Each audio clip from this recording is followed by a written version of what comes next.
Okay, so for this episode of Let's Switch Gears, we have Elsie, not Yes. Elise. Elsie, not Elise.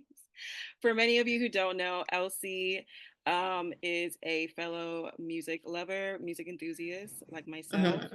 Hmm. And she also does celebrity interviews, artist interviews with some of her Hmm. favorite artists. Hmm. So, first things first, your name, Elsie, not Elise. Okay. Yeah. So people were mixing up Elsie with Elise. So you It's had all the to, time. yeah. So did it just like, I wonder, like, did it just click in your head one day? You're like, you know what? It's time to put my foot down. It's time It was to make this very clear.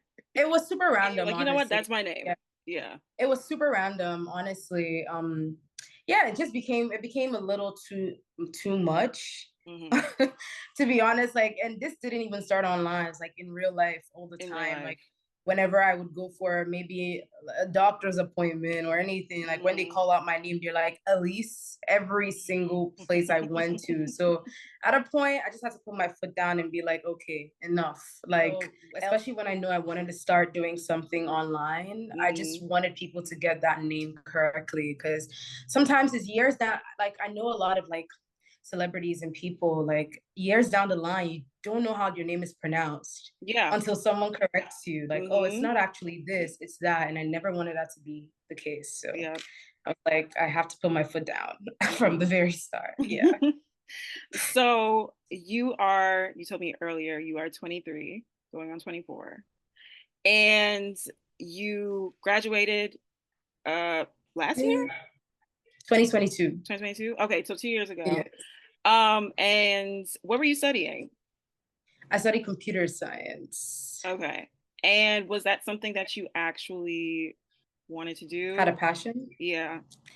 Not really. I mean, I was never one of those people that like had like a career passion. Like when I was a kid, I wanted to be a doctor. Mm. When I started high school and I saw like the reality of like chemistry and everything, like I You're just like, knew I'm that not that doing that. was not for me. Like I knew it from the start. So like graduating high school, when everyone was like, I had a lot of friends that were so sure of what they wanted to become, and I was just never one of those people. Hmm. So everyone would always say, tech is the future, computer science, women in True. tech. So I was just like, you know what? Even if I don't like this, there's like a prospect of like at least a well-paying career Yeah. here. So let me study. So Hmm. I did it. It was hard. Like it was not easy at all. I would never do it again. But I did it and I graduated, and I for the first year after I actually worked fully in tech until this became my full-time gig Dang. very recently. So you were working in tech and you were like doing this on the side, or yeah. Yes, Okay. exactly. I was doing just this as a hobby. Because initially, like it was like a creative outlet. I did not start what I was doing with the intention of like it being a full-time thing. It Hmm. was honestly just a way to kind of just I always just like creative stuff. And I was just like, you know what, let me just start this. And I did not expect it to become what it became Yeah. at all. Yeah. I feel like I've heard that story so many times. People that literally are just like, they just put their shit out there. They don't really think about it. And then one day they wake up Hmm. and it's like everybody's watching, everybody knows their name. So yeah. Yeah, honestly, yeah, just started honestly, people started taking it seriously. I would have brands reach out to me, and at a point, I'm like, okay, I'm getting a lot of demand from this, and I cannot balance that with Both. a full Yeah. time job. Like, it's not gonna work out. So, Hmm. yeah. So would you consider yourself a journalist or just like someone who loves music and just wants to interview people? I mean, I guess by Honestly, definition yeah. that is journalism, but I Honestly, mean, just the yeah. latter, really, because the journalist label is just very tricky for me because I feel like when people slap a label on you, it just puts you in a box. And then tomorrow, if you wake up and decide to do something different, it's like, oh, you're just a journalist. Hmm. So I always tell people like I just like music, and I want to express my love for music and my knowledge of music in different ways. So Yeah. I started out just making TikTok videos. I graduated to making doing YouTube. Tomorrow I started doing interviews. Tomorrow I could do full-fledged documentaries. Like it could be Okay, I anything. see. So I just try to just keep it like just very open right Yeah. there. But you want to like stay in the realm of like music, Music. or would you branch out to like, I don't know, other forms of entertainment like Honestly, TV, like film? I just one thing about me is just that like when it comes to creative ideas, everything could be like super spontaneous. Mm, Before I started my TikTok in 2022 talking about music, I actually used to have a podcast. And like it okay. wasn't music based. It was just like I just talk about anything Yeah. I felt like doing. And so honestly, I think in the future, if anything really interests me enough, like You'll I might jump definitely, ship, you know, I don't yeah. know. Like so I just try to keep everything open. But I have a feeling that for a while it's still gonna be music because that's my passion really. So Hmm. yeah. Are you, so what's like your cultural background? Okay. So my cultural background, I'm Nigerian by descent. Okay. Um and I'm currently based in Canada. I have been based here for over a decade now. Oh, okay. So And yeah, so you it's came a there little bit of both. from, were you born in Nigeria? I was born in Oh, Nigeria, yeah. okay. And then you came, okay, got Yeah. it. And then I came, yeah. So I've been here for a while, and I'm pretty well traveled. So I do travel a lot, and I just gone a lot of cultures because of that. So Hmm. just really a cultural mishmash of a Yeah. lot of things. Yeah. I'm from New York, and I know that um, Toronto specifically and New York have plenty of similarities, like when it Very comes to culture. similar. Yeah, very similar. They're basically the same Very city, similar. kind of, except Yeah, just in two Toronto is different Diet New countries. York. Yeah, yeah. I didn't want to say it because I don't want nobody coming for me, but yeah. So going from like Nigeria to Canada, was there like a culture shock for you, or was it kind of easy Definitely. for you to blend in? Because you know, Toronto has a very big Afro Caribbean Very population. Yeah, multicultural. yeah. So, Yeah. how was that? Honestly, the culture shock, what there was an obvious culture shock, but it wasn't like I couldn't blend in Hmm. because like there's a black population here, Yeah. yes, but the culture shock was just the way people say and do things, you know, Hmm. in this part of the world, in Toronto particularly. There's a very individualistic culture here, and then back home in Nigeria, it's very communal. Yes. So yeah, so coming here, like, it's a huge shock. You just realize that people don't care. Yeah. Like, people don't care. Like back home, if no one saw you for a few days, like someone would check Yeah, they're in, gonna like, come check. what Yeah. happened? You know, what happened here? But here, like, no one cares. Yeah. And like building community, you have to be like 100 times more intentional here Yeah. than you have to be back home. Back home, it's almost just a natural thing, like Because you're community. Here, seeing it's so your different. neighbors Yeah, every day, and yeah, it's like normal. exactly. Whereas like here, you really have to make an effort to see the people you care Yeah, about. Because you if don't not, even know who lives in the next apartment. Like, yeah, you don't exactly. even know, you know. So Yeah. it's that was the biggest culture shock for me. And then Canadians have a way of being like polite, but in a very rude way. So it's something you Okay. have to kind of navigate. Yeah. Yeah, I think that was also another culture shock for me. I wonder Yeah. if that's like a French thing. Cause like, you know, they're very nice, Maybe. nasty in France. Not my favorite place to be, but they're kind of like that. So I wonder if that's like where they got Yeah, that I would from. I would say because there's a very huge French presence here, Yeah. so I would say I would say it could be that. Could be that. Yeah. No, I definitely get the whole community thing because I was just saying, my family's from Jamaica and I was just there Hmm. for Christmas in December. And I was able to just like go to the fence and like ask my neighbor, like, do you have any extra eggs? Like I don't feel like running to the store, like the stores are closed. Exactly. And she has it, like, and it's just so like it's Natural. so Yeah. natural. Like even on Hmm. Christmas, she cooked and she gave us some fresh roti, and I was like, oh my god, like this is Hmm. like I love this. And yeah, it's really hard having like finding that community aspect. I really do feel like it's a Western thing. Yes, I Yeah, agree. I agree.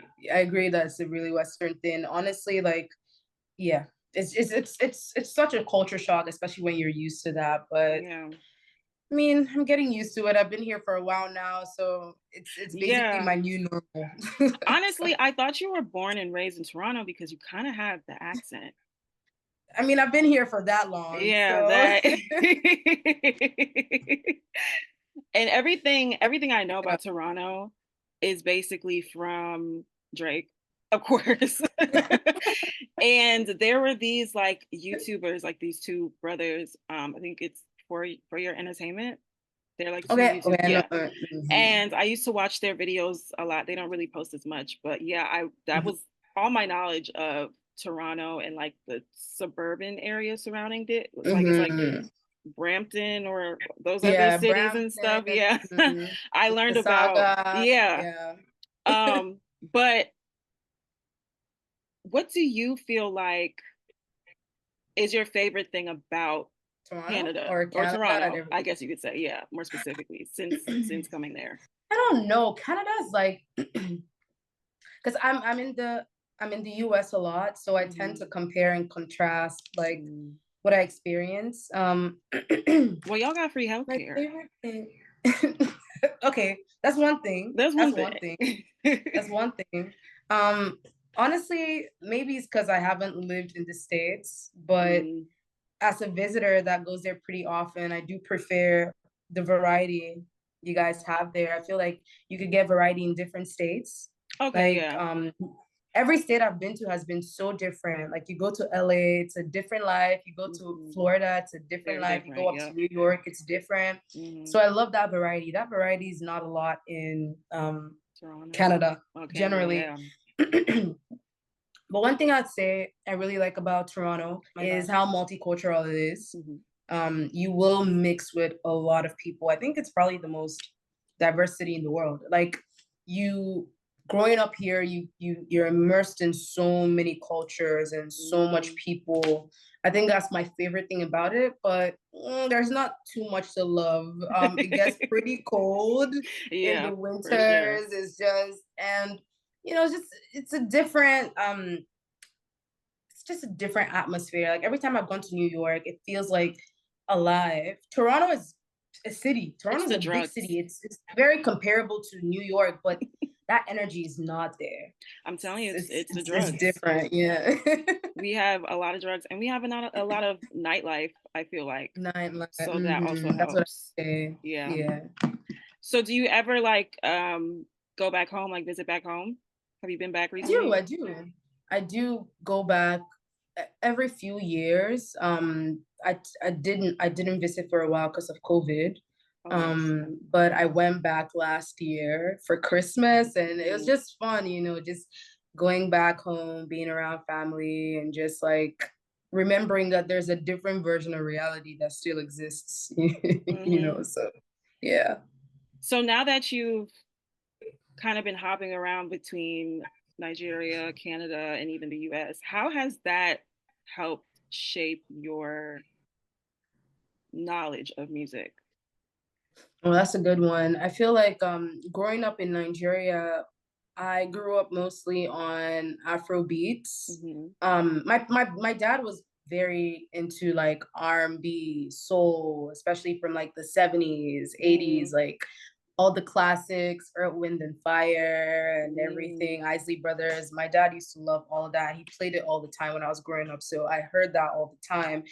But in like the social gathering in school and parties, it was Afro beats that I really grew up on. Mm. And I think I was around maybe 10 or 11 when, I started seeking out music for myself. And then I Okay. started hearing hip hop and R&B. And then moving here just like changed everything up for Yeah. me.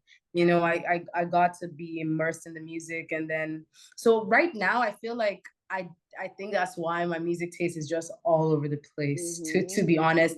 And then growing and being in Toronto, there's a very huge Caribbean influence here too. So you Hmm. get that That, that yeah. through in the mix. So I love everything from Afro beats to dance hall to to R&B to Hmm. I just love everything generally, and I just think it's because of how much cultures I've been exposed to, really. Yeah. I was definitely gonna I definitely agree with that. I was gonna say I think because we're exposed to so many different cultures and so many different ethnic backgrounds, we don't really have Mm-hmm. to go out of our way to experience different types of music because Yeah, we grew up around it. it's just So it's just there. normal. Yeah. Yeah, definitely. I know I Yeah. definitely get that. Um, what made you so what you said around 11 is when you started to really look for, your own music, Music. your own style of Yeah. what you like. But what's your earliest memory of like falling in love with a song or an album or even an Mm. artist? So I'd give some examples. So for music generally, falling in love with music, I every time on birthdays, my dad would like he'd always have this playlist he just play every Mm, single year on everyone's birthday because birthdays were a very huge thing in my family mm, when growing up. So I always just used to look forward to that because my dad would play music. When I was 10, I remember that my earliest memory of really loving music was I would come home from school, and back then it was the radio that mm. I'd listen to all the time. That And sounds on my so way back old. from It sounds like so geriatric. The radio, the kids are gonna be watching this like, what's that? was that like um but the radio would always play. I don't know why it was always scheduled for because I'd leave school around 3 p.m. So between 3 and 4, the radio would always play on my way home. It will always play Man Down by Rihanna all the time. I don't Mm, know, every single day. I don't know whether that was 2010. I think that's 2010. But then I would hear that song every time on my way home from school. And it's a then bop. I started to anticipate it every day because I Yeah. don't know why the radio station would play that song at a particular slot every day. So I really started anticipating it, and it was really Rihanna, to be honest, and just Mm, enjoying because that wasn't the type of music that my parents listened to. yeah. So So it's it was different. kind of just a new identity for me. It's like, okay, I actually like this, and Yeah. it's not attached to what my parents like or what my parents played. So I started like then YouTube as well Hmm. as a Yep. resource. So I started to seek this out myself. I'd go on the computer in the computer room at home. This sounds also old and Oh, aged. yeah, we had a computer Years room. So I Yep. go, yeah, I'd go to the computer room and I'd be on YouTube for like hours. And then I discovered because I spent my on television earliest years, I was just a Disney Kid. Cartoon Yeah. Network kid. Hmm. That's all I watched. Yep. But then I discovered MTV, Hmm. and then When MTV was actually MTV. when MTV was actually Yeah. MTV, and they'd actually play music videos and all of Mhm. that, and then that's all I would watch. Like I forgot about Disney, Cartoon Network, like all that just went out the window. I would watch music videos for hours, and it just Yeah. I think that's when I really started to discover like this is what I like, this is what I don't Mhm. like, and it kind of just shaped everything for me. Yeah. What were some of the artists? What year were you 11? Sorry, I'm not good at math. I can't do the I math. was 11 in 2011, Oh, so 2011. Okay, so around that time, okay, what kind of music were you looking up? Like, what artists were you diving into? Because I it know, was like, mostly around that like time, pop was really popping. pop was Yeah. pop. So what did I used to like then? Rihanna. I remember also that was when Nicki was coming Oh, up. So yes. I Hmm. remember I was so obsessed with the Super Bass video. I was so Hmm. obsessed with that. I learned the entire rap back then. I remember I remember hearing headlines by Drake for the first time. I think I Mm, remember the day. That day was so vivid to me because yeah. like I was just like, wow, I actually really like what I'm hearing here. Hmm. And then I remember discovering artists like Kendrick back then, which is the early stuff that they put on YouTube. Hmm. So yeah, around that time, when it comes to pop too, I used to like artists like I don't know, this is hard to admit, but like the Black Eyed Peas and Why is like that hard to admit?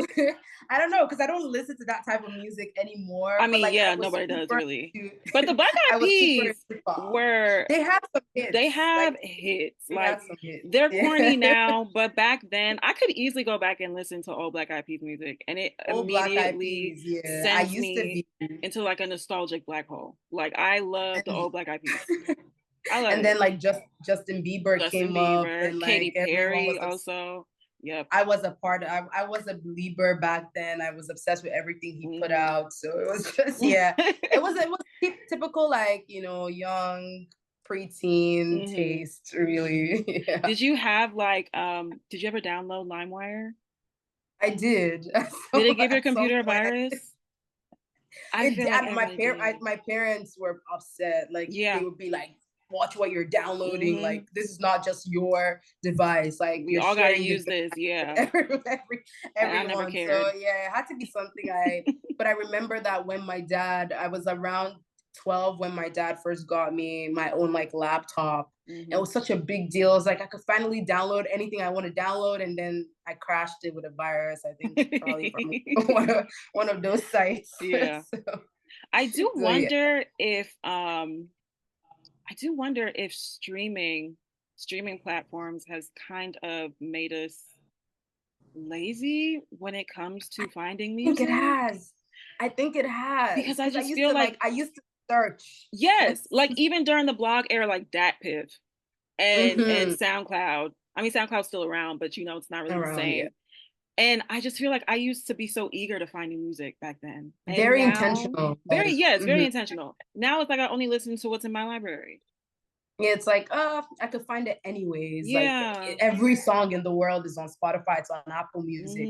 So you don't really, but back then, because like I did not have money for iTunes, like I Yeah, would beg same. my dad For a gift like card. I would beg my dad, and occasionally, like, he would like, okay, you could buy one song. So I didn't have the money, so I had to get everything illegally. So it will Yeah. be very intentional I for wonder me if it was to. like the rush behind it being illegal that made us want to do it more. Like we're not supposed to be doing this, so it made us want to do it more. I think so too. But it's interesting that you brought up Drake's Headlines. I think that was the first album I ever Take Care is probably the first album I ever Take bought with my care. own money. I think I Wow. was 16 at the time, so I was a little bit older, 5 years older. And yeah, and then after that, it was Good Kid, Mad City. Good Kid, Mad City. Those were like such pivotal albums for like my teen years. Every time I think about back then, I think about those projects. Do you have any albums that are like that were like pivotal moments for you, like hearing it, and it's like every time you hear it, you just go back to that moment, the first time you heard it? Yes, definitely. Good Kid, Mad City is also in that Mm-hmm. rotation for me. Take Care is also there for me.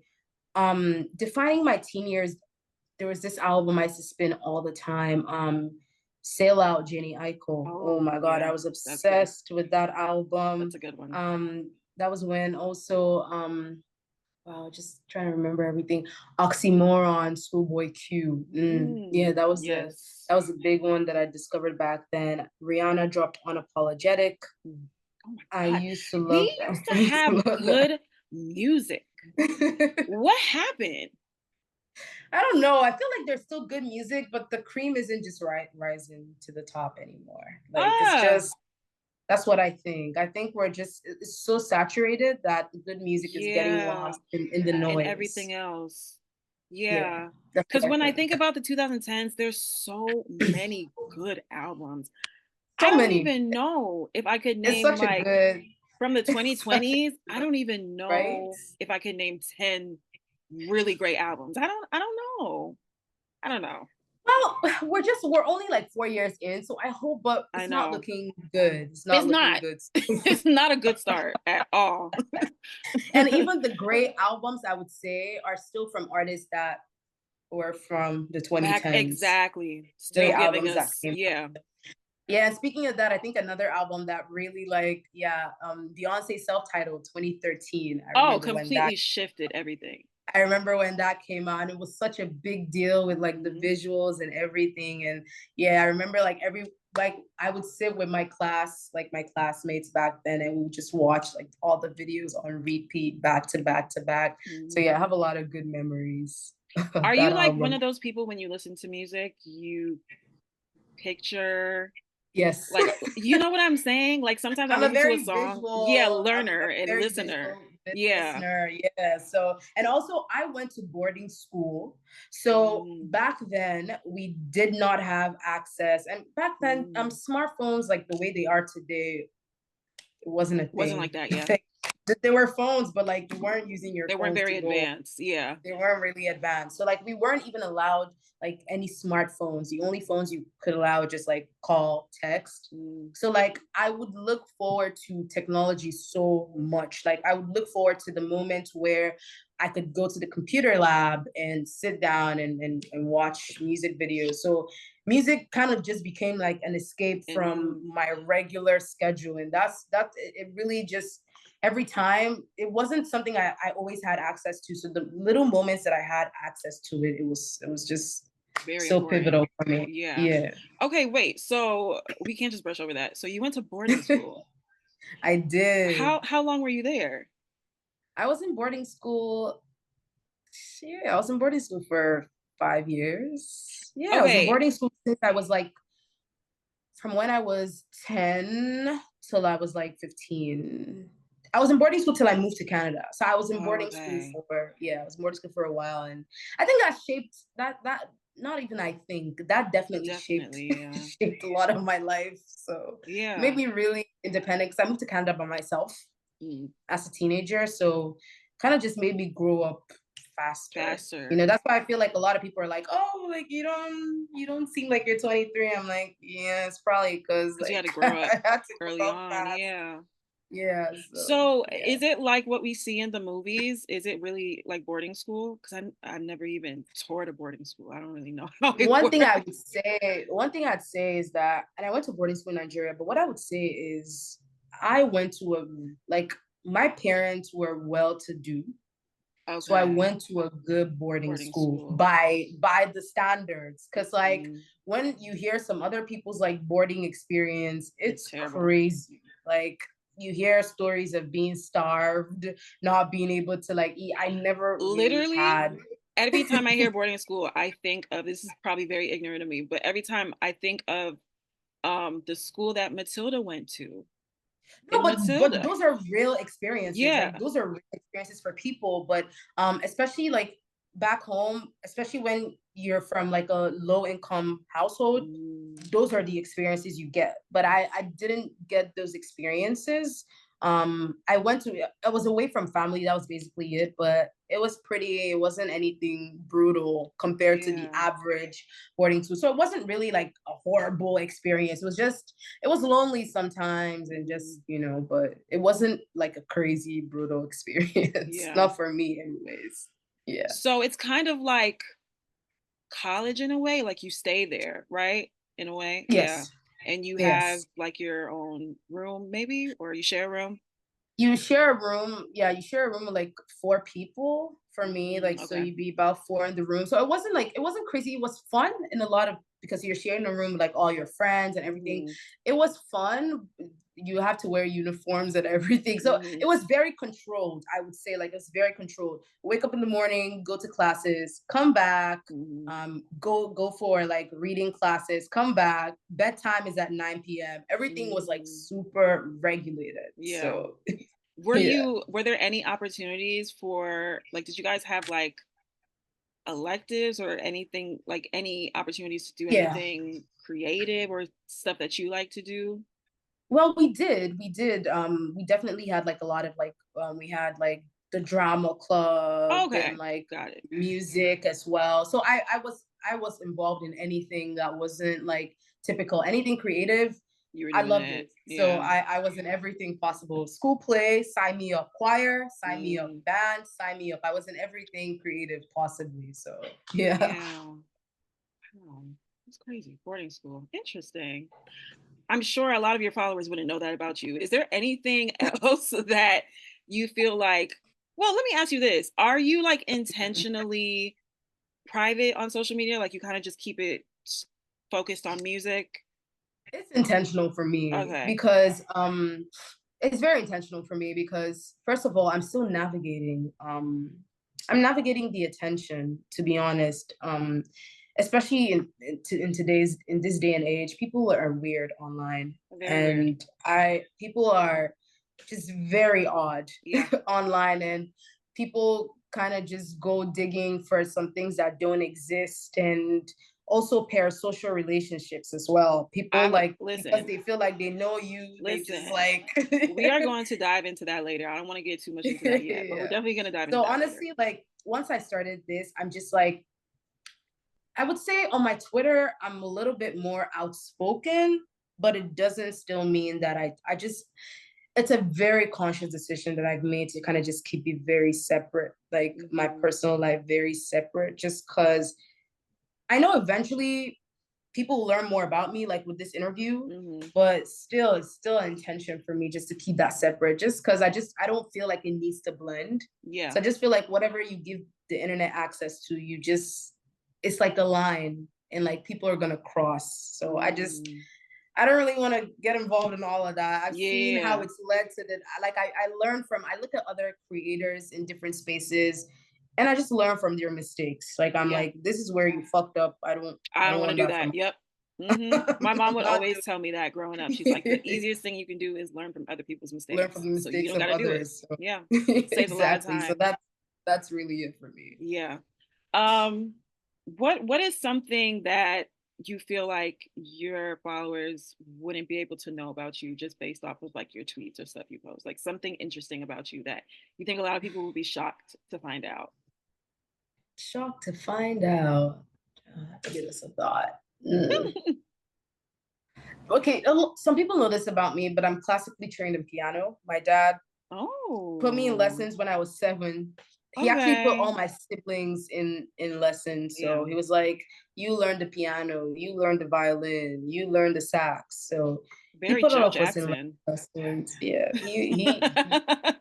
he wanted, I don't know if he wanted like us to make a band or something, but like he woke up one day and just put all of us in classes. So it's definitely something that I still play the piano and I still really enjoy it. I'm the first kid. A lot of people say I give off firstborn energy, so maybe that's what it that is. also might be why you felt like you had to kind of grow up early. The firstborn is Yeah. always like the second or the third parent, technically. Yeah. So yeah. A lot. So I'm the first kid out of four children. Have 2 sisters and 1 brother. And yeah, I don't know what else really. I feel like if you have like questions, I'd answer. But off the top of my head, like I'm just like, is there anything about me that would really surprise anyone? I don't know. Yeah. No, listen, it's fine. Like some people just live very, simple lives. It's like, this is what it Yeah. is.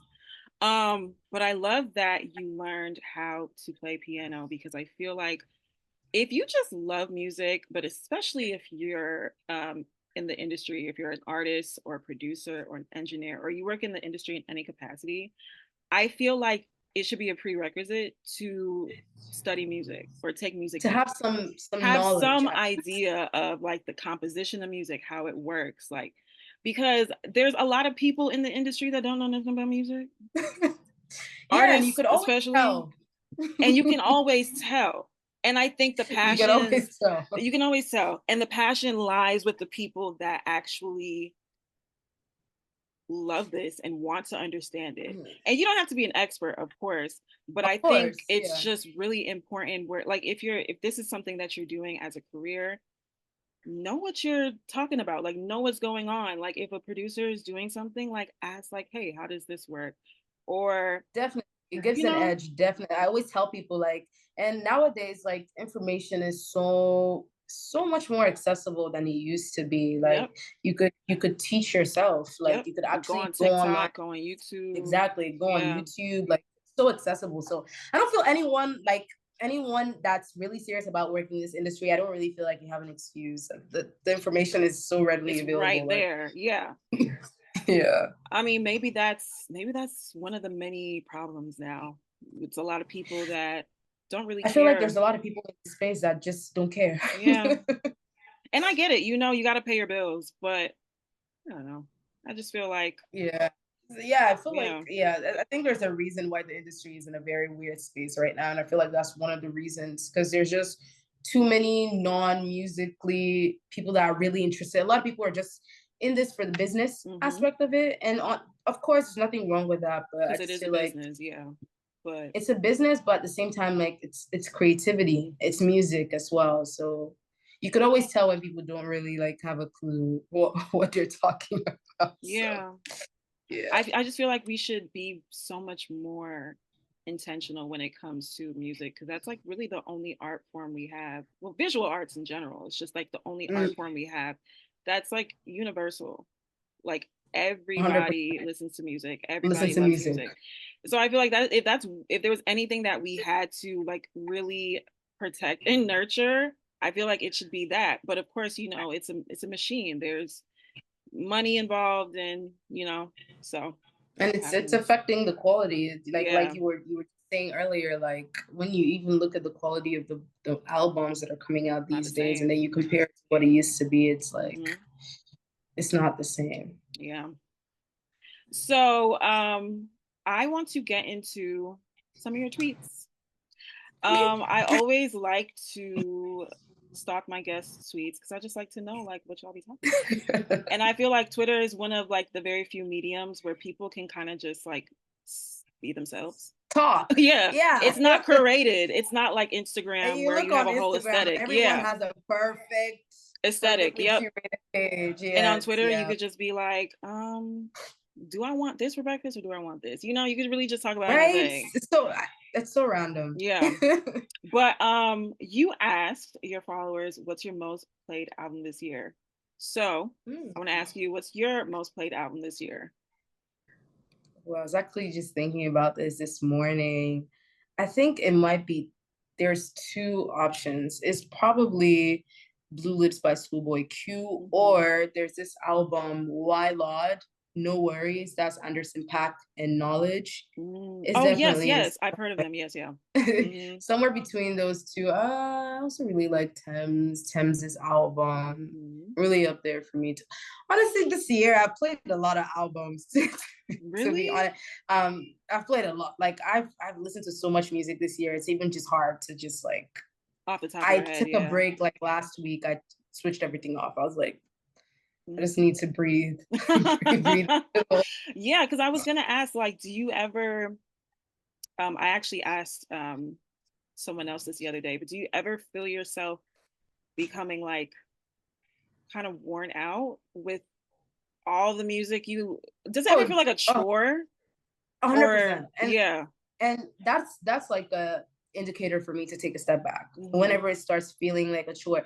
Because okay, as a music listener, normally there's like, for example, if I hear Beyonce is dropping an album, Of course you're I'm gonna, gonna yeah. spin it, you know. Hmm. But then there's the other side where it's like, because it's kind of my job, people are like, oh, Have you Elsie, listened to I just this? dropped this new Yeah. album. Can you? And people kind of just expect me to just have like an album would drop yesterday. People are asking me for my A thoughts review. today.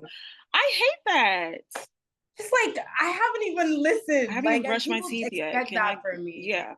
And it's just like, That's right? literally Like I that's haven't even, that's yeah. another So it's like issue. We don't have time to digest things digest anymore. anymore. Everything is Like, every day there's a new album or a new single, and people just expect you to go through it, go through it, go through it. and honestly, initially, like I drove myself crazy. Like every new music Friday, I would be Hmm. seated, like, let me listen to everything that came out the night before. And it just started to feel like a chore. Hmm. And the moment it started feeling like that, at some point this year, I was like, okay, It's too no, much. no Yeah. more.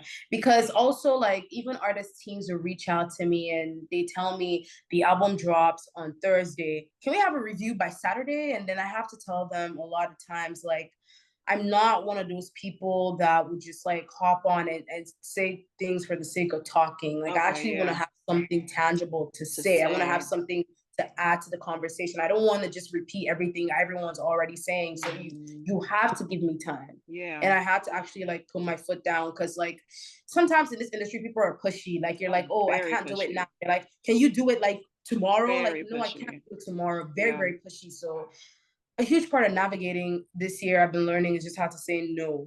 Oh yes. I've Boundaries. been Keeping learning to those say no to boundaries. Yeah. people because if you don't learn that early, like You'll wear you yourself just work, out.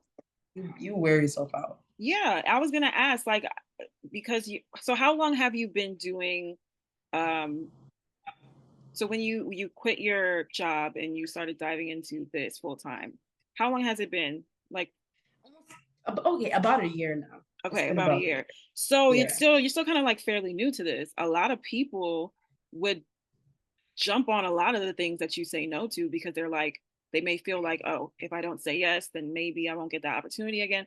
How do you learn to create those boundaries for yourself and be like, you know what, like, of course I would love to have this to you, by this time, but I can't. And how do you kind of get over that fear? I guess that what I would call FOMO, the fear of missing Mm, out. you're Basically, missing out. like, like, damn, like if I don't do this, like they'll never reach out again. I'll never get out, like stuff like that. How do you avoid that? Like I said, I'm still learning, but one thing I've been telling myself is like, the world is not gonna end. Like it's still, the earth is still gonna keep spinning. Mm-hmm. Cause like the thing about this industry is that people like, especially also navigating the fact that sometimes it's an artist that I just don't care about. I don't care about the music, and I've been learning how to say no. I feel like learning how to say, because I have people pleasing tendencies, Oh, same. especially I would have that fear of like, oh my God, like these opportunities, you're gonna pass me by if I don't say yes, if I don't say yes to everything. Mm-hmm. But I've learned over like the past year that that's not true. Like Mm-hmm. it's something we tell ourselves, but it's not true. Like, because if I'm genuinely interested in something, it's not just about getting a video out, it's about getting a good video out, getting good content out, getting something good out. And that's what I prioritize. So it's just been learning how to be firm on my no. Because even Mm-hmm. in this industry, even when you say no, people will still try to work around your They think no. that means maybe, They and it's think it like, means no. maybe. I'm like, no, I actually meant no. I No. don't mean maybe. I meant no. So, and I've learned that like what I tell myself is that like what's meant for me is for me. It will Exactly, come. it will come It back. will come. Like Yeah. I try not to guilt trip myself anymore. Like, oh my God, if I say no to this opportunity, it means I would never get another one again. Mm-hmm. No. Like Yeah. every No. time I've thought that, it like with time I've been proven wrong. So Yeah. I stopped really overextending myself because I was overdoing it at a time. And then I figure Mm-hmm. out that I actually like there was a point last year that I had like a week straight of like consecutive videos that I posted that I did not care about any of those artists. I did not care. Like Mm. zero care, zero thought about the music. It just felt like, oh, I have to say something. So Yeah. I just cook up something. And sometimes like the videos Mm. will do well. I'm not saying it didn't do well, but like there's a certain like fulfillment you get from doing stuff that you care about. About. Yep. And then it figured like I was getting the engagement, I was getting everything, but I didn't But at care. what Like cost? Yeah.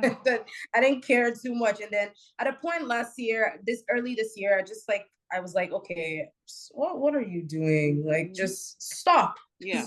Just stop and just because it started to feel like just going through the motions. And I had to remind myself like music, I love music. It's not just a A job for job. me. It's not just Yep. when I was working in tech, it was a job. I would Mm-hmm. clock in, clock out. After work, don't ask me about anything about Think. work. Yep.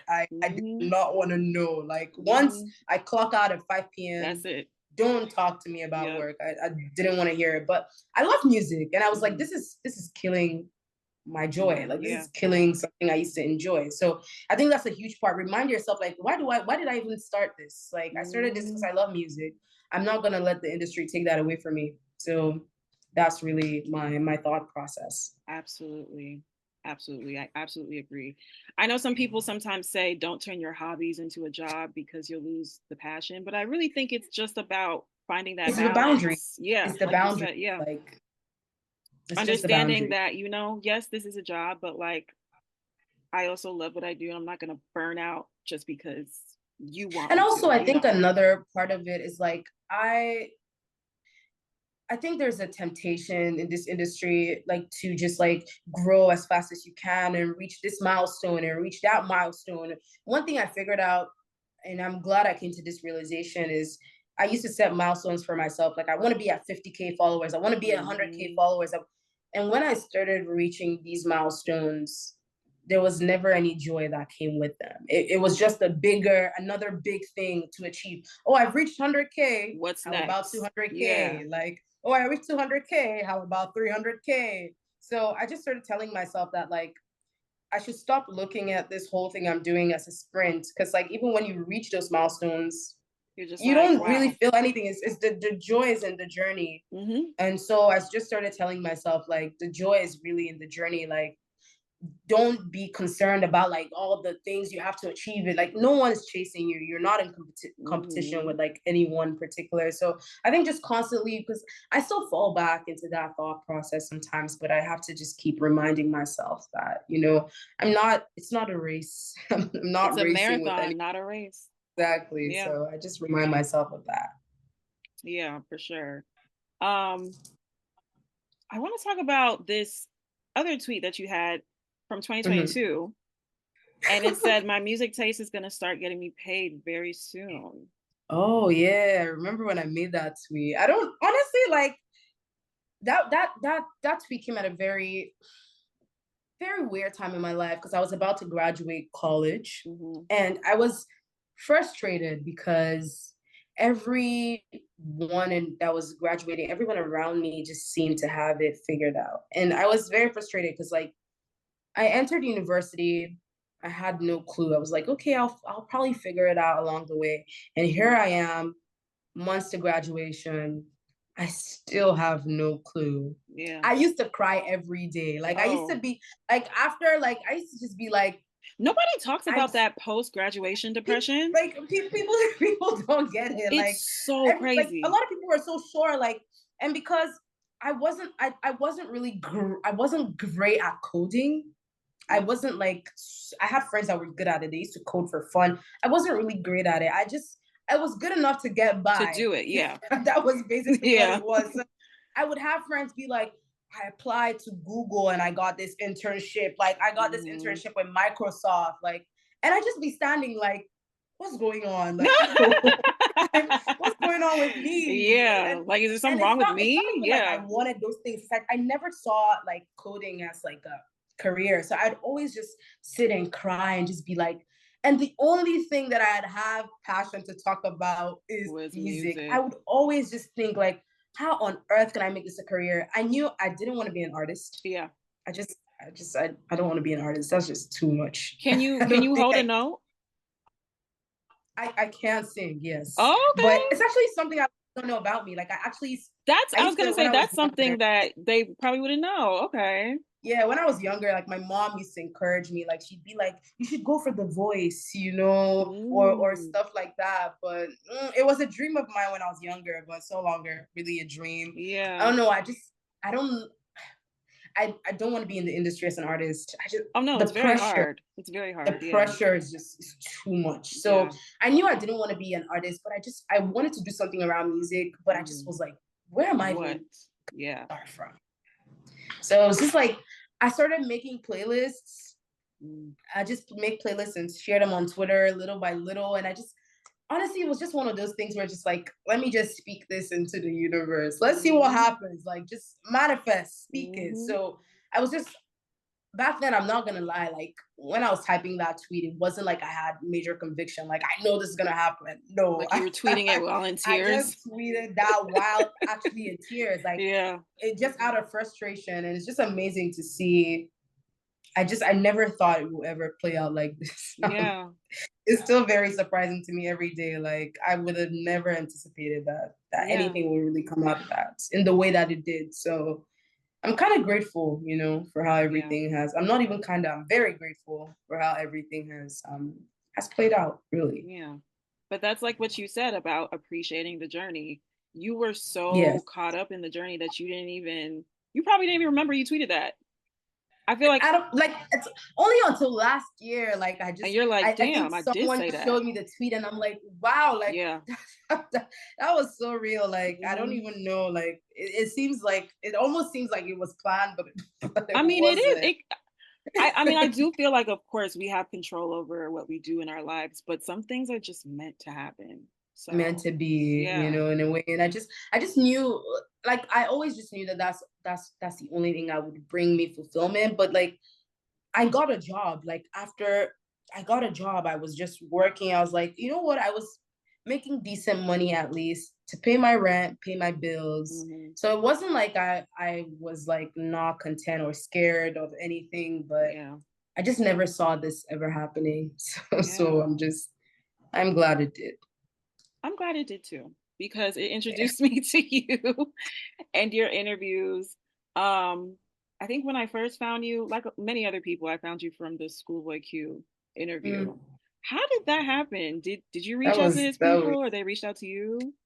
the way that happened is honestly like I think it's just something I'll keep replaying in my head. So he dropped his album in February, and I've always been a Schoolboy Q fan, so I was like, you know what, this is interesting. Let me just make videos about it. The normal way I make videos about any artist. I make a video about his rollout and how he was doing things. He quotes it on Twitter Mm-hmm. and he's like, "Oh, it's good to know that people still care about the music." But then again, because a celebrity like engages with you on social media doesn't mean that there's Doesn't mean. anything in real life that's going to come out of it. Like Yeah. it's cool that they saw your tweet. It's cool that maybe they see. I've had a lot of like artists see my TikToks and like Mm-hmm. repost it and everything. So it was just like, okay, you know what? This is cool that he saw it. Yeah. So I just kept like supporting the album. I didn't expect anything to come out of it. And then one morning, I remember that morning I was in the gym and one of my followers like tweets at Schoolboy Q. Random morning. It wasn't even me. They're just like, oh, hey, because I think he was just actively tweeting that morning or something. Mm-hmm. And someone was like, hey, do you mind granting Elsie an interview? She interviews artists. She's been a fan of your music. And like the person like tags me and I see it and I laugh to myself because I'm like, okay, like thank you so much. But Yeah. even my reply, my reply to the and I don't even know this person, it's just like a follower Yeah. on Twitter. And my reply to the tweet, I was just like, oh, thank you so much. Yeah. But like, thank you for putting it Yeah. into the air. But okay, you know. And then Schoolboy Q like quotes it and he's like, oh yeah, for sure. Like I've been seeing her tweets. Like she's been supporting the album. It's like 3 months in, and she's still supporting. And in my head, I'm like, okay. And everyone is like going crazy on the timeline, like, oh my god, oh my Yeah. god. But in my head, I'm still like, Don't want to get my how the hopes hell is up. this gonna happen? Like, Yeah. it's still just a tweet. Like Yeah. it doesn't mean anything. And then later that afternoon, I just see a DM from him, like just one sentence. He's like, let's do it.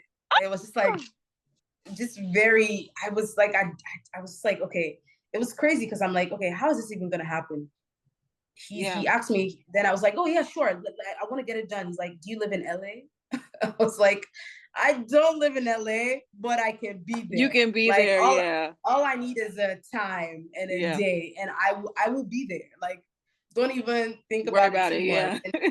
And he And this was and he this was was just like like, before he announced the tour, so yeah, it you was didn't know if he long was coming before. to Toronto or not. Yeah. I didn't even know if it was coming to Toronto and Yeah. everything. And even then, like, I didn't want it to be like, okay, I'll wait till you come to Toronto. Like, people can change their mind. Like, I Mm-hmm.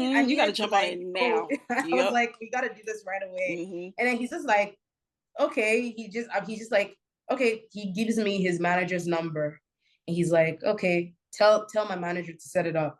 And like that that was just like, it was like, oh, this is crazy and everything. Yeah. But between the managers, him giving me that manager's contact, that was even when the real work began because it was just like manager didn't Figuring out a reply. time. Oh yes, the What's happening responsiveness, here? It coordinating was schedules. Yep. it was over like a week. I Mm-hmm. didn't get any. I went back to message him. I'm like, hey Q, I don't know what's going on. Your manager isn't replying. Like, Mm-hmm. what's going on here? He'd be like, okay. I told my manager. He was responsive, which was actually I didn't expect him to be Yeah. responsive Mm-hmm. because I was like, I would just be thinking like he He's probably probably has better busy. things to do with his Yeah. time. Like he probably not replying, but Mm-hmm. like I just wanted it so bad. I was just telling myself like I would never let this slip me by. Like I can't Mm-hmm. let this opportunity pass me by. So I pushed for it. Like even the manager, like I was texting the manager like every day, like, hi, like Double can we texting, set a following date, up. please? What's Yep. going on? Yep.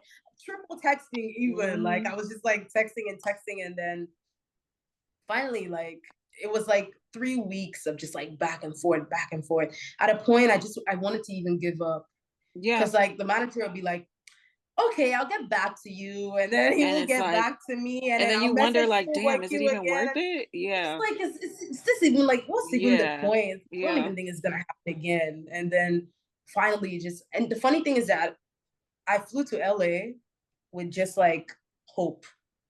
He only gave me like a date, but the date wasn't even like, there was Locked no in. guarantee. There Yeah. was no locked in.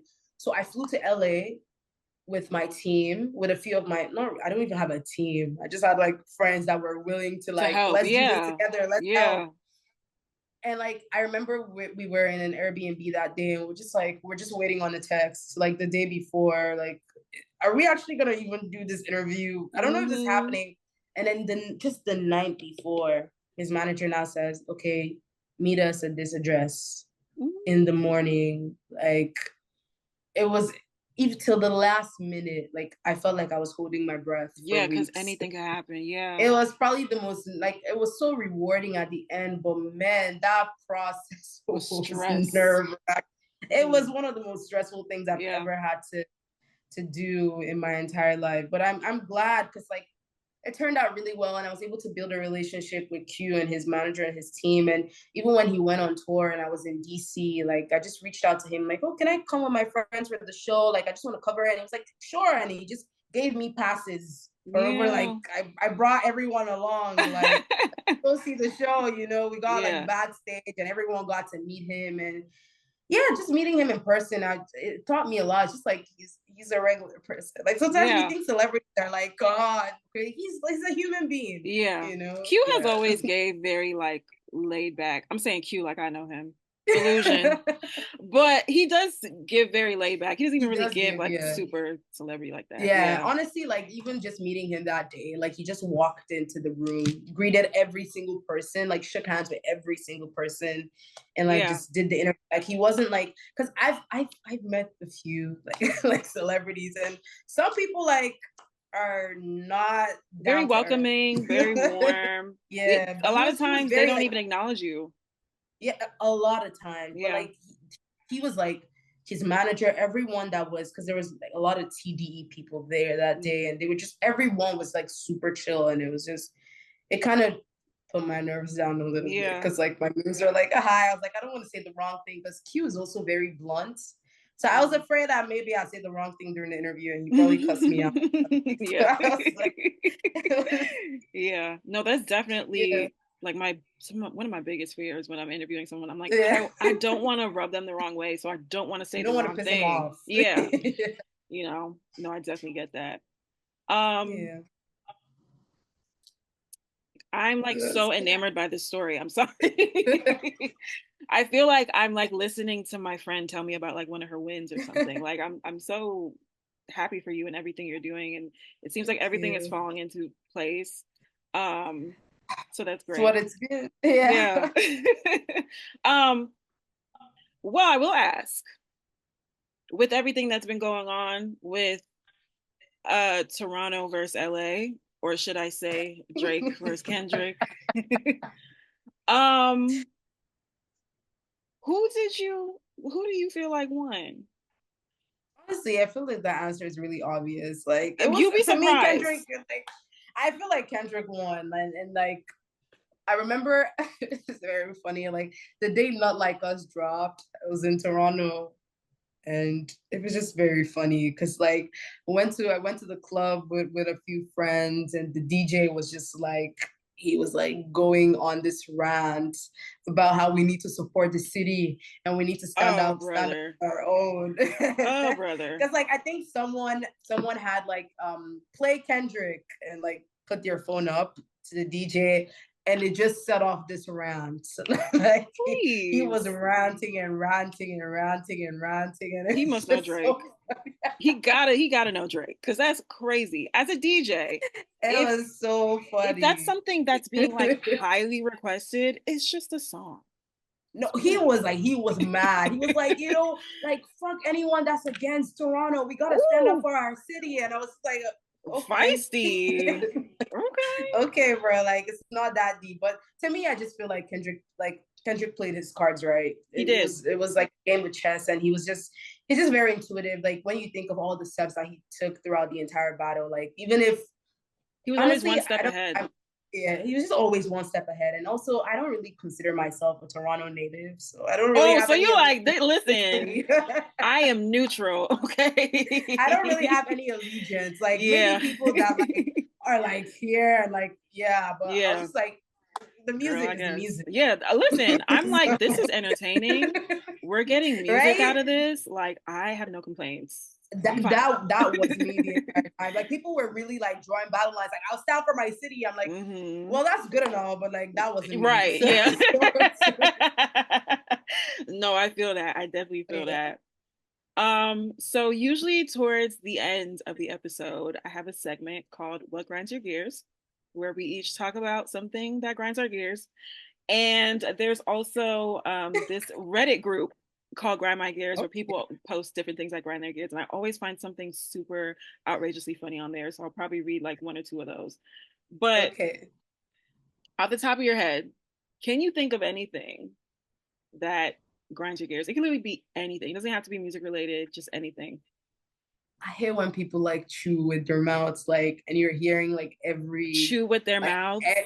Like when they're just like chewing and loud, like you're just like, hearing every syllable of the tune. Like I every syllable. Yeah, I cannot stand it. Like that's one easy way to like. So you don't watch like those YouTubers that like eat in front of camera? Like you can't watch that. No, absolutely not. Like it just irks something in me. I'm just like, even when I'm eating with people and they're like talking and like they're trying to get like words out. And yeah. No, I feel that. Swallow your food, then talk. Yeah. It's a huge pet peeve for No, I definitely feel that. Although I am one of those people that be eating and talking. Listen. I just feel like I gotta say this now. I have to say it now. While this wing is in my mouth, I have to say it. Something that grinds my gears, going back to what you said earlier. Stan culture. Okay. Oh my God. Do you think right? I could talk about this all day. Like that's how much I cannot stand it. But where do you feel like this sense of entitlement from fans and like their favorite artists, where do you think that stems from? Honestly, I just think it's the illusion of accessibility that social media gives. And also when you look at these stands, a big number of them are like middle schoolers, kids, right? High schoolers. But you like they really don't have much going. Yeah. They don't have much of anything else to do. You know, they're just living vicariously through like an artist, favorite artists, but it's a lot of times, like to me, it just gives jobless activity. Like you think, but it's a lot of people. It's a lot of like 20, 21, 22, 23. At that age, you should pack it up. You right? You would think like, okay, it's time for me to retire this. Like I'm an adult now. No. It's like they never grow up. But like you said, that's true, actually. Yeah, they never grow up. But like you said, that the accessibility to, we see like things that we never used to see much of, like charts, like how well a song is doing on the charts, how many points it moved up. I have a big issue with the chart culture. I hate the chart culture. Because when you look at the songs that back then, let's say like something that was a hit in, let's say it's 2007, some of those songs that we heard, everyone heard at parties, the radio, you probably see their chart position was like number 57 on the charts, number 75. They weren't topping number 1, number 2, number 3. I feel like once we started having all this data accessible to us, like, oh, what did this artist chart? And like, we're tracking it week by week. That is one of the things that has just fucked music listening up to me. Like, if I like a song, who cares what the position on Billboard is. check. Like, Unless it's like for who research cares? purposes, I've never checked. Exactly. Yeah.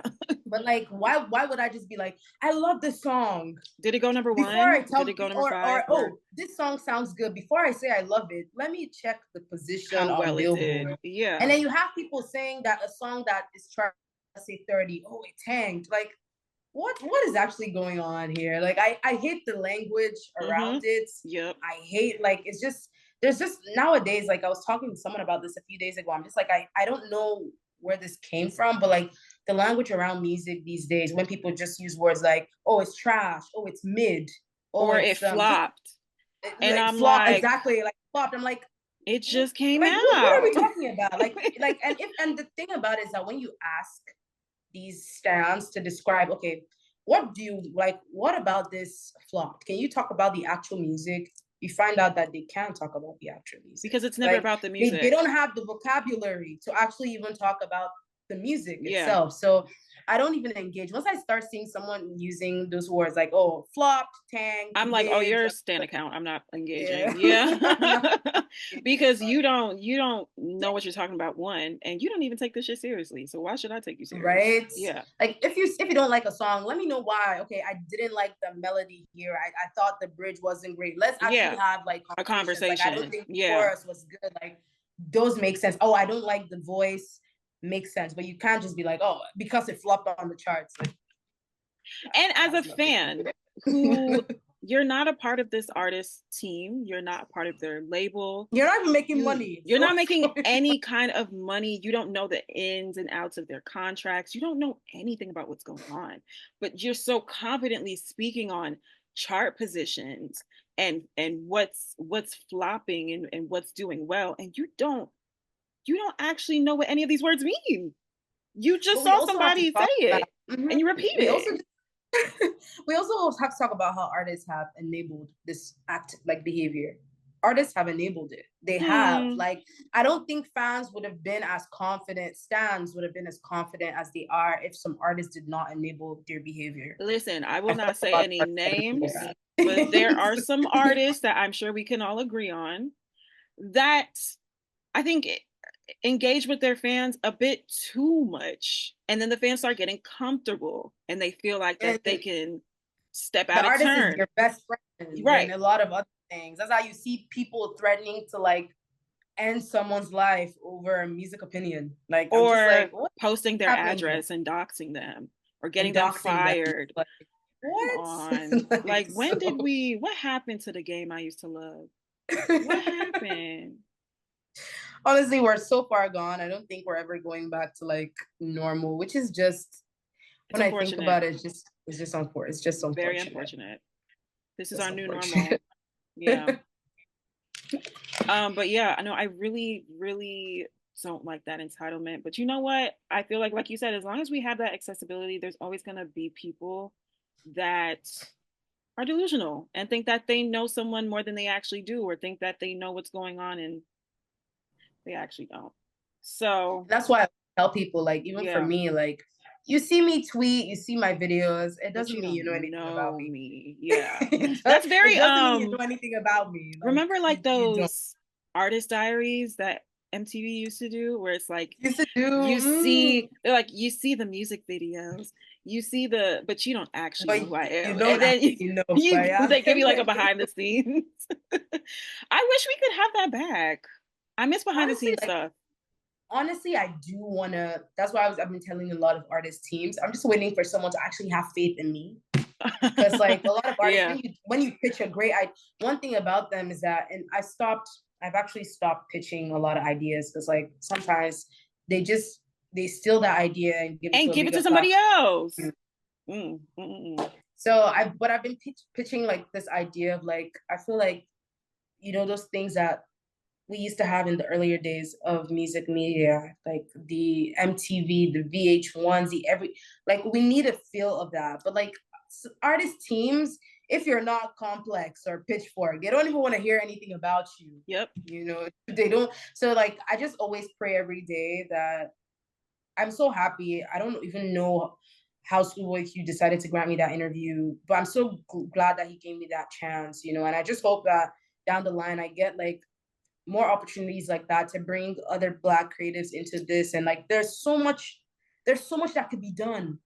I just want, like, given the right platform, like the right budget, there's so much to be done. And I don't really understand why the people with the platforms are just being lazy. Like the big platforms are just being so lazy, because there's so much opportunities to just create like good meaningful content, around artists. Yeah. And I feel like the same could be said about music and like maybe A&Rs. A lot of times it's really just about what's very popular or the numbers, and no one's really digging deep to see, to find the people. talent. Yeah, because there's plenty of talented people behind those people that have a lot of numbers, but nobody ever want to look past, look past that. Yeah. But yeah, I do agree with what you said, and I do hope that, like with Schoolboy Q reaching out to you, I wish more artists would reach out to journalists You would do that they honestly. enjoy, and just be like, hey, like I love how you ask questions and do research. Like, would you, I think that could hopefully set like a precedent for, like you said, other Black creatives. But also, it's also crazy because I've connected with some artists. Like maybe I see that we're mutuals on Twitter, and I DM them and they reply. I'm like, I love to interview you. And they're like, cool. Set this up with my team, and then the team is like, nah. Yeah, I've had that happen to me so many times. Like the team like blocks the opportunity, but the artist was cool with it. So I don't understand that. I don't know, because the team works for the artist. So where does that disconnect even come from? It's just like, the artist told you that, but like, but they don't mean it. Like, come on. Something just along those lines. And it's happened to me so many times. Just like, what's even going on in this industry? But like you said, yeah, if you're not a Billboard or a Pitchfork, then they don't care. Yeah. They don't. Honestly, like they're not available. And then I see that when they're doing interviews, but they weren't available. They were available. They're always, they just don't want to give you, but exactly. Just looking for because they'll find the time for the bigger outlets. They'll find the time. So. Yeah. But I always just say, whenever I get like those things happen to me, I just always tell myself, let me give myself 1 year. Like, yeah, you will be back. Right, you will be back. You will be back. You will eat your words. Yep. So, so yeah.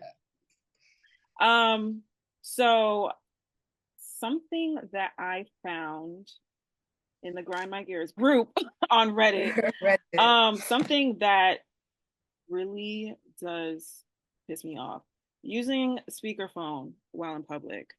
People that talk on speakerphone or play their music out loud, like that they don't have headphones, and they know they're around people.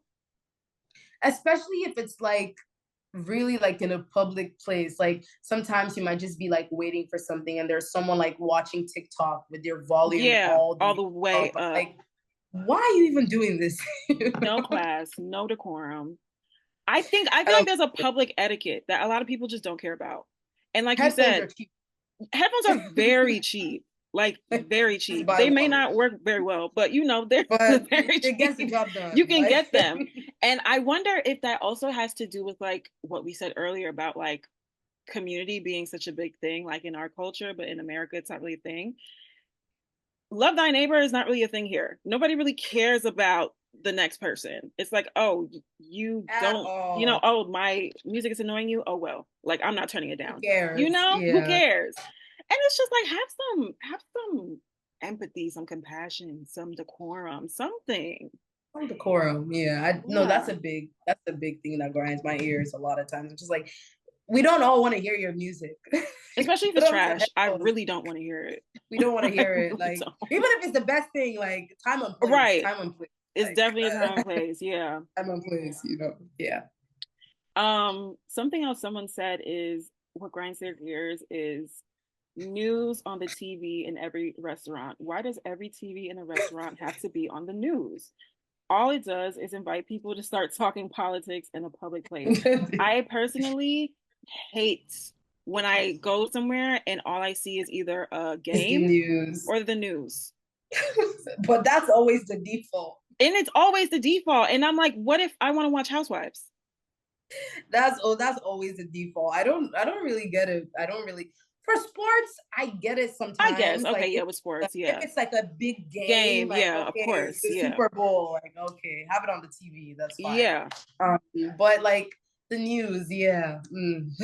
There has to be something I don't know how else. people watch the news 24/7. Like there's really people that would just like have the TV on even at home, especially like parents. Like I they was just gonna have say, that because my on mom for sure can sit and watch the news all damn day. And I'm like, you not tired? and leave the TV at the highest volume, just like playing the news all day. Like that drives me crazy. Yeah. That drives me crazy. Maybe it's because with It our grinds my gears. generation, like our news is kind of like Twitter. We can get our news from Twitter. We don't gotta, Wake watch up the in the news. morning, a Yeah. quick timeline scroll. You've seen And you've everything you seen need to see. everything. Like, But to watch so that all day, that sounds depressing. Can't do that. that's depressing. Especially if That's I'm depressing. eating in front of my Why do I salad. want to watch the news when I'm eating? Like maybe have some No. music videos playing or something. Like Something. I would much I rather that, don't like a want YouTube playlist or right? something. Yeah. Exactly. Mm, Exactly. Like I agree. I agree with that. yeah. All right. So how long? We've been talking for a while. I didn't Yeah, think this I conversation would just be this long. realized. Honestly, I really enjoyed speaking to you. I could probably speak to you for like Thank you. another 2 hours if you if I enjoyed it I'm too. sure you don't want to speak to me for the next 2 hours, but I love the conversation. I love our back and forth. Me too. Um, so do you have any parting words? Anything that you'd like to say? Anything on your heart? Anything you'd like to plug, maybe? Honestly, before I go into that, I just want to tell people that like sharing music, word of mouth is still supreme. Mm-hmm. Like if you like an artist, talk about it. Yep. Tell a friend, tell a friend. Like it is still the most supreme way of music discovery, in my opinion.